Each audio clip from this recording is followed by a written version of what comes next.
അസ്സലാമു അലൈക്കും വറഹ്മത്തുള്ളാഹി. പ്രിയപ്പെട്ട കൂട്ടുകാരെ, തേൻമൊഴി സയൻസിലേക്ക് എല്ലാവർക്കും സ്വാഗതം.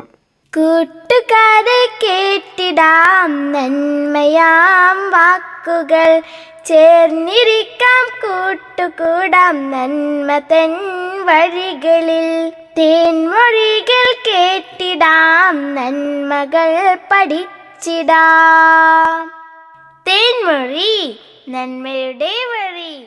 ഇന്ന് പുതിയൊരു എക്സ്പെരിമെൻറ്റുമായിട്ടാണ് ഞാൻ വന്നിട്ടുള്ളത്. എൻ്റെ കയ്യിൽ ഒരു വിളക്കുണ്ട്.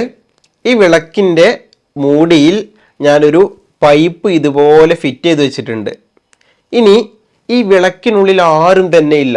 ഞാൻ വിളക്കിനുള്ളിലേക്ക് ഒന്നും ഇട്ടിട്ടില്ല. ഇനി നമ്മൾ ചെയ്യാൻ പോകുന്നത്, ഈ വിളക്കിൻ്റെ അടിഭാഗം ഈ ഒരു ലൈറ്ററും മെഴുകുതിരിയും ഉപയോഗിച്ച് ചൂടാക്കും. അതുപോലെ ഈ ഒരു പൈപ്പ് ഈ ഗ്ലാസ്സിലെ വെള്ളത്തിലേക്ക് ഇറക്കി വെക്കും. അപ്പോൾ എന്ത് മാറ്റമാണ് നമ്മൾ കാണുന്നത് എന്ന് നമുക്ക് നോക്കാം.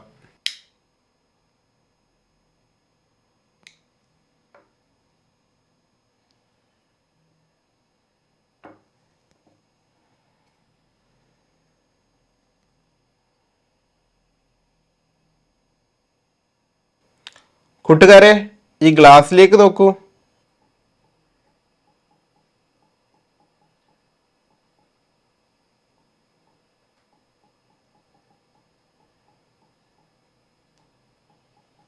എന്താണ് ഈ ഗ്ലാസ്സിൽ നിങ്ങൾ കാണുന്നത്? ഗ്ലാസ്സിൽ നിന്നും കുമിളകൾ ഉയരുന്നത് കാണുന്നുണ്ടോ? ഇവിടെ നിന്നായിരിക്കും ഈ കുമിളകൾ വരുന്നത്. നമ്മൾ നേരത്തെ പറഞ്ഞത് ഈ വിളക്കിനുള്ളിൽ ആരുമില്ല എന്നാണ്.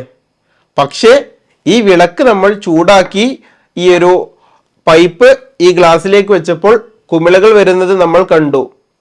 എങ്കിൽ ആരായിരിക്കും ആ കുമിള? അതെ, നമ്മൾ വിളക്കിനുള്ളിൽ ആരുമില്ല എന്ന് പറഞ്ഞാലും വിളക്കിനുള്ളിൽ ഒരാളുണ്ടായിരുന്നു. വിളക്കിനുള്ളിൽ വായു ഉണ്ടായിരുന്നു, എയർ ഉണ്ടായിരുന്നു. ഈ വായു ചൂട് പിടിച്ച് വികസിച്ചു. വായുവിനൊരു പ്രത്യേകതയുണ്ട്. ചൂട് പിടിച്ച് വികസിച്ചു കഴിഞ്ഞാൽ അതിന് പിന്നെ അവിടെ നിലകൊള്ളാൻ സ്ഥലം ആവശ്യം തികയാതെ വരും. അപ്പോൾ വിളക്കിനുള്ളിലെ വായു പുറത്തേക്ക് വരാൻ ശ്രമിക്കും. പുറത്തേക്ക് വരുന്നത് ഈ പൈപ്പിലൂടെയാണ്. ഈ പൈപ്പ് നമ്മൾ വെള്ളത്തിൽ വെക്കുമ്പോൾ ആ വെള്ളത്തിലൂടെ ആ വായു കുമിളകളായി പുറത്തേക്ക് വരും. അപ്പോൾ നമ്മൾ മനസ്സിലാക്കേണ്ട കാര്യം എന്താണ് സുഹൃത്തുക്കളെ? എല്ലാ പ്രദേശത്തും എല്ലായിടത്തും വായുണ്ട്. ഈ വിളക്കിനുള്ളിൽ വായുണ്ട്, പൈപ്പിനുള്ളിൽ വായുണ്ട്, ഈ വെള്ളത്തിനുള്ളിലടക്കം വായുണ്ട്. അതുകൊണ്ടാണല്ലോ ജലജീവികളും മത്സ്യങ്ങളുമെല്ലാം ശ്വസിക്കുന്നത്. എല്ലായിടത്തും വായു ഉണ്ട് എന്നുള്ള ആശയം നമുക്ക് ഈ ഒരു എക്സ്പെരിമെൻറ്റിലൂടെ മനസ്സിലാക്കാം. ഈ എക്സ്പെരിമെൻറ്റ് കൂട്ടുകാർക്കും ചെയ്ത് നോക്കാം. ഒരു വിളക്കും ഒരു പൈപ്പും കിട്ടിയാൽ നിങ്ങൾക്കും ഇതുപോലെ പരീക്ഷിക്കാൻ പറ്റും. ഏറ്റവും നല്ല രീതിയിൽ നിങ്ങളുടെ വെക്കേഷൻ നിങ്ങൾ ഉപയോഗപ്പെടുത്തുക.